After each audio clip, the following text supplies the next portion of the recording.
Assalamualaikum warahmatullahi wabarakatuh.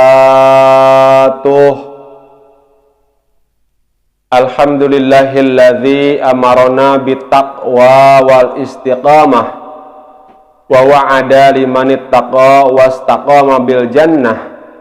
Ashhadu an la ilaha illallah wahdahu la syarikalah wa ashhadu anna sayyidana Muhammadan abduhu wa rasuluhu la nabiyya ba'dah. Allahumma salli wa sallim wa barik ala sayyidina maulana Muhammadin sahibus safa'ah wa ala alihi wa sahbihi wa dzurriyyatihi wa atba'ihi ila yaumil qiyamah. Amma ba'du. Segala puji milik Allah, zat yang telah menitipkan kepada kita iman sehingga kita bisa berbuat takwa dan kita bisa istiqamah dalam kebaikan dan istiqamah dalam menjauhi segala yang dilarang oleh Allah Subhanahu wa ta'ala. Sholawat beserta salam semoga tetap tercurah limpahkan kehadiran baginda Rasul Muhammad sallallahu alaihi wasallam kepada para keluarganya, para sahabatnya, para dzurriyyahnya serta kita selaku umatnya. Hadis yang ke-21 dari Arba'in Nawawiyah dari 40 hadis dari Imam Nawawi. Sekarang kita masuk ke 21 hadis tersebut. An Abi Amrin waqila Abi Amrotas Sufyan bin Abdillah radhiyallahu anhu qol qultu ya Rasulullah qulli fil islami qawlan la as'alu anhu ahadan ghairak qala qul amantu billahi thummastaqim. Dari Abu Amr, ada juga yang mengatakan Abu atau Abi Amrah Sufyan bin Abdullah radhiyallahu anhu. Ia berkata, saya berkata kepada Rasulullah sallallahu alaihi wasallam, ya Rasulullah, ajarkanlah kepada saya suatu ucapan yang mencakup tentang Islam, yang mana saya tidak akan bisa menanyakan kepada selain engkau, ya Rasulullah. Beliau sallallahu alaihi wasallam menjawab, katakanlah saya iman kepada Allah, kemudian istiqomahlah. Hadis riwayat Imam Muslim. Hadirin para pecinta Nabi sallallahu alaihi wasallam, jika kita berkata atau berbicara tentang iman, kita sudah sama-sama tahu bahwa iman itu adalah percaya. Dan wasiat Rasul yang lainnya dalam hadis ini adalah istiqamah. Berpuluh-puluh ulama menjelaskan tentang istiqamah. Di antaranya adalah bahwa istiqamah ini pengertiannya dawamut ta'ah ilal maut. Kekal, kuat, kekal, taat sampai mati. Taatnya kekal sampai mati. Itu yang dinamakan istiqamah. Bi ayang tasila awamirallah wa yajtaniba mawahiyah zahiran wa batinah qaulan wa fi'la i'tiqada wa maqama ilal maut. Dengan bahwa menjunjung segala perintah Allah dan menjauhi apa yang dilarang oleh Allah, baik secara zahir ataupun secara batin, baik perkataan ataupun perbuatan. Hadirin para pecinta Nabi sallallahu alaihi wasallam, kita i'tiqadkan bahwa kita berbuat taat itu sampai mati. Kita melaksanakan sholat yang 5 waktu, kita i'tiqadkan bahwa sholat kita sampai mati itu taat melaksanakan kewajiban. Kita menjaga perkataan, tidak mengucapkan perkataan yang dilarang oleh agama.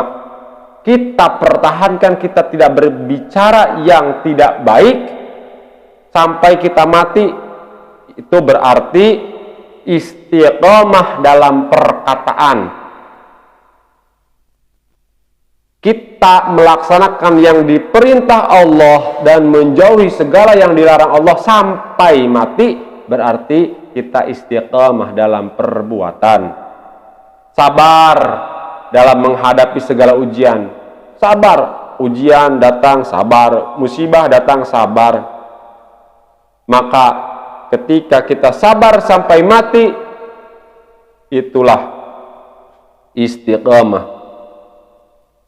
Dengan banyak nikmat yang Allah berikan kepada kita, dengan banyak karunia yang Allah berikan kepada kita, kita bersyukur atas semua itu, maka kita lakukan bersyukur sampai mati, maka itulah istiqomah. Hadirin para pecinta Nabi Sallallahu Alaihi Wasallam. Misalkan, contoh lain, setiap malam kita biasa membaca surat Yasin, maka dimanapun, dalam keadaan apapun, sibuk atau tidak sibuk,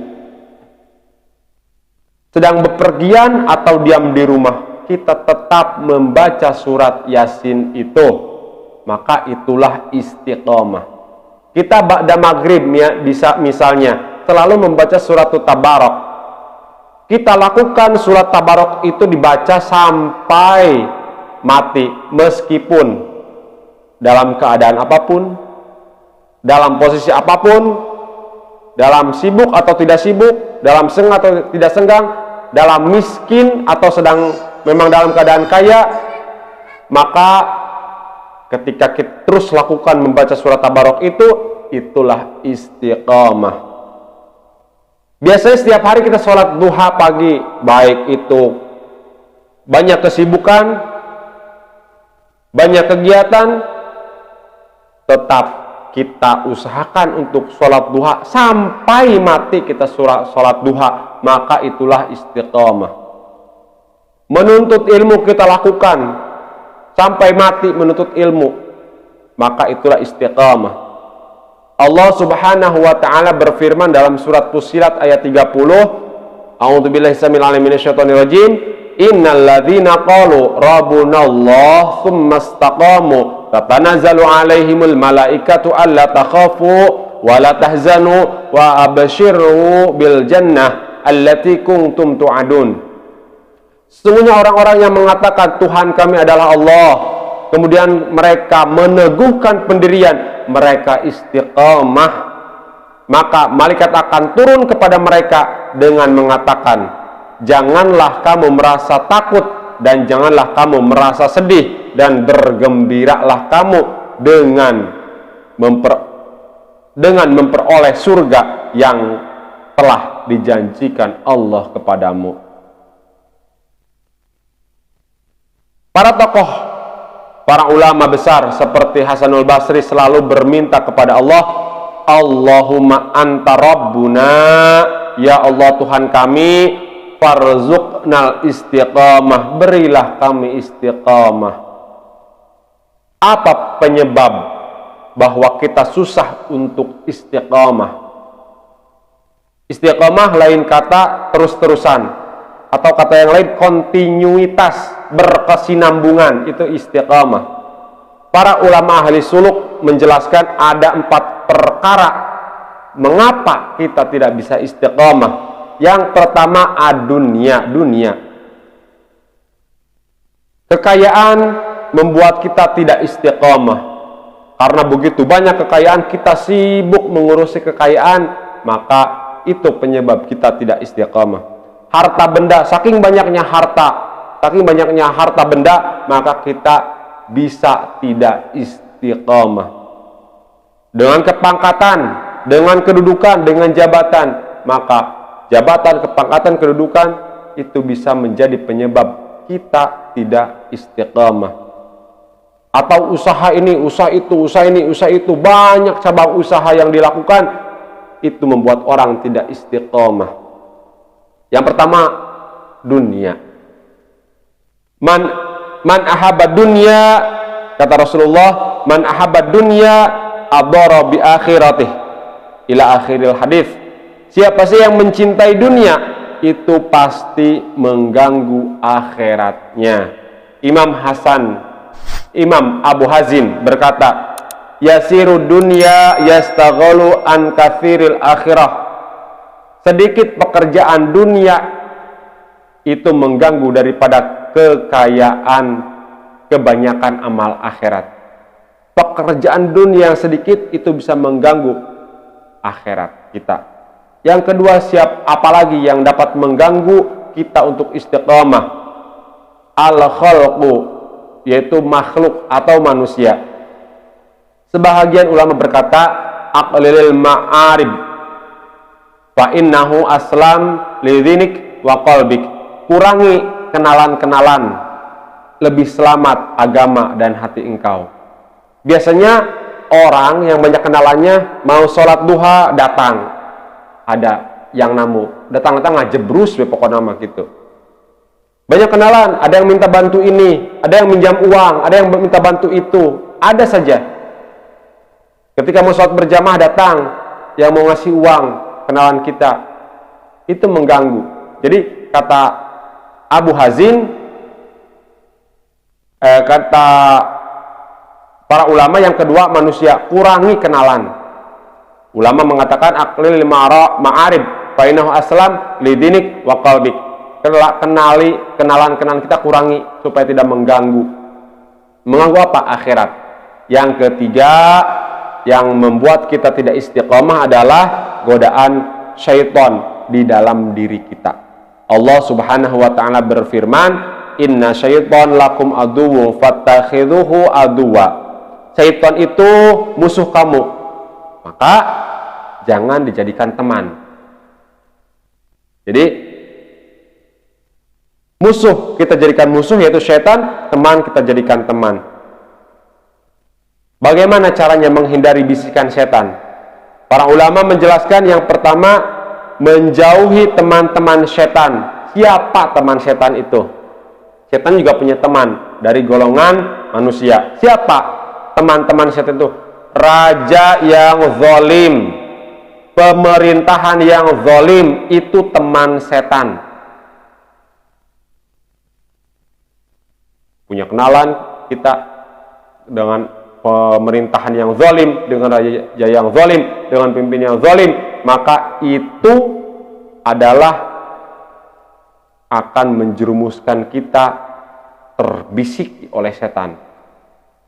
Yang kedua, teman setan dan yang lainnya teman setan itu orang yang kaya tapi sombong, angkuh, bedegong, pengusaha yang culas, pengusaha yang khianat, orang peminum atau pecandu, peminum arak, maksudnya peminum minuman yang mendapat memabukkan, atau pecandu, itu teman setan. Orang yang suka berzina, orang yang memakan harta anak yatim, orang yang meremehkan sholat. Sholat mangke bae, tenang, jam 2 masih bisa lohor, setengah 3 masih bisa lohor, tenang bae. Isu kan gak ada sholat mah, tenang bae, tenang. Itu yang meremehkan sholat, teman setan. Jangan didekati orang itu, karena kita akan menjadi juga teman setan. Orang yang tidak berzakat, orang yang merasa akan lama hidup di dunia, jadi seolah-olah dia hidup akan selamanya di dunia atau akan lama, itu teman setan. Yang kedua, cara menghindari bisikan setan, zikir kepada Allah. Subhanallah, alhamdulillah, Allahu akbar, la ilaha illallah, Allahumma sholli ala sayyidina Muhammad wa ala sayyidina Muhammad. Zikir kepada Allah. Itu cara untuk menghindari bisikan setan. Yang ketiga, mengetahui geritik setan. Jadi hembusan-hembusan setan itu kita tahu. Hadirin para pecinta Nabi Sallallahu Alaihi Wasallam. Yang keempat, daripada penyebab kita susah untuk istiqamah, nafsu yang ada pada diri kita. Nafsu dengan bisikan setan itu, godaan setan itu berbeda, hadirin. Karena nafsu itu tertuju pada suatu kemaksiatan, sementara ajakan setan, godaan setan itu yang penting manusia terjerumus, entah itu kemaksiat yang mana, yang penting terjerumus. Nafsu, yang keempat nafsu yang ada pada diri kita. Allah Subhanahu wa taala berfirman, "Inna nafsa la amaratun bisu." Nafsu selalu mengajak kepada kejahatan.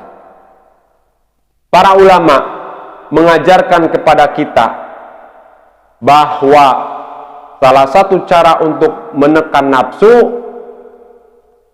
hamlu athqalul ibadah 'alaiha, menanggungkan beban-beban ibadah atas nafsu itu. Artinya ketika kita mau beribadah, maka bebankan ibadah kita itu atas nafsu. Artinya ketika nafsu tidak mau, kita paksa untuk mau. Bukankah bangun pagi sholat subuh itu susah? Maka kita paksakan bangun pagi untuk sholat subuh. Bukankah mengeluarkan sedekah itu berat? Dari pagi sampai malam, bahkan sampai pagi lagi kita bekerja. Ketika sudah ada, disedekahkan. Itu kan suatu yang berat. Kata nafsu, jangan disedekahkan, mendingan buat beli ini, buat makan itu. Maka paksakan keluarkan sedekah, itu menekan nafsu. Hadirin para pecinta Nabi Sallallahu Alaihi Wasallam, hadis ini mengajarkan kepada kita tentang istiqamah. Maka teguhkan hati untuk bisa melakukan ketaatan kepada Allah dengan sebaik-baiknya taat. Setelah kita mampu melakukan ketaatan, maka teruslah lakukan itu ketaatan sampai mati. Istiqomahlah dalam kebaikan.